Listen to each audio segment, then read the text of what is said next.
Why am I stoned again? I thought I'd given it all up. Well, what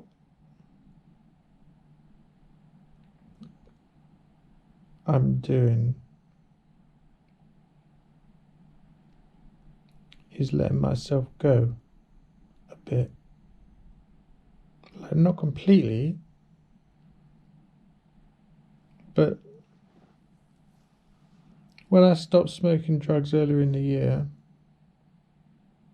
because let's face it, for a lot of I mean, I'm slightly genetically modified, basically.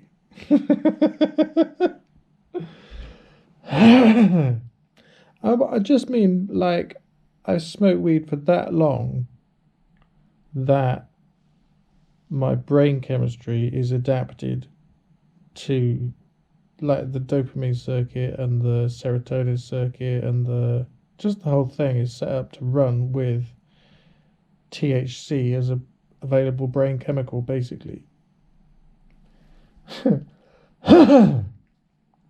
Anyway, so I have a real affinity with it. It's not like if I was drinking, because when I stopped smoking quite a long time ago, like 16 years ago, then I was like, oh, I'm gonna, go to university and sort my life out, and I'm stopping smoking, so to do that. And I did stop smoking, and I did go to university, and I did sort my life out. But I also immediately became an alcoholic, like straight away. Straight away, I was smoking cigars and like a bottle of wine with a fat cigar, and then like gins and tonics every night, without fail. Living in the back of a van with my dog.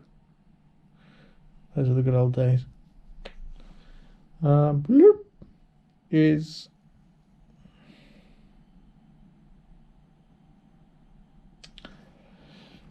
So to be an alcoholic is kind of to obliterate oneself, to obliterate. But to smoke weed is not like that. To smoke weed is to, for me at least, I don't know what anybody else's brain does when they smoke weed, is I would say it was an enhancement. It's not quite as simple as that.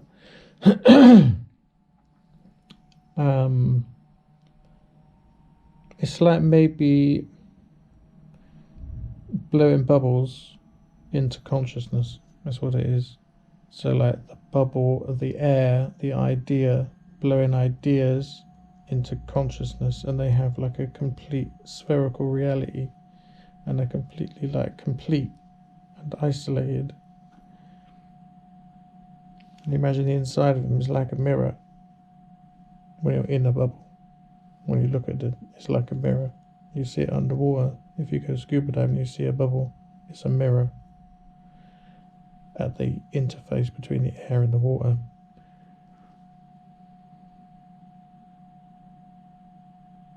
It's a bit like that. So, like, if you're having lovely ideas and you're having clever ideas and you're having creative ideas, and that's lovely, good, because they're like complete and beautiful. But as well, then the shadow aspect of oneself, then if you're blowing bubbles of reality into consciousness, if you're having complete, like if you're creating worlds of imagination, if you will, little bubbles of virtual reality in the mind, is, yeah, if you bring the shadow self into that, that's pretty hairy, actually, because you end up in shadow realities, like total consumed by, like, maybe it could be the idea of resentment toward a person, and then you're smoking weed, focusing on that reality of that situation with that person, and then you're in a world that is complete of that reality, and that's just been produced by a lack of belief and a negativity, and it's quite harsh. Yeah, it's quite harsh. Anyway, so what am I doing? Smoking weed again? Well, I was I was I was being cruel to myself, I think, and that's what it is. So I'm letting myself go a bit because I was like holding myself into a regimen of waking up, doing a bit of a course thing that I was doing, and then eating at particular times, doing work on a boat at particular times, and being regimented, and just like holding myself to it, and I was like, mate, I ain't at school. Leave me alone. If I want to do the boat, I'll do the boat. If I want to sit in a chair, I will sit in a chair. Right? If I want to smoke some weed, I will smoke some weed. Right? So that's what I've been doing. I think it'll be okay. Yeah, I think it will be okay. I think it will.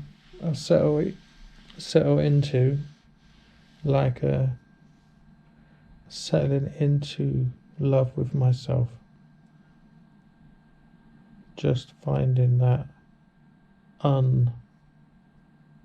like I'm not chasing myself to sort my life out and go to university and do this thing and do that thing and start a company and do all that. I'm not on myself to stop smoking drugs. I'm not on myself to get on with that boat. I'm just like finding peace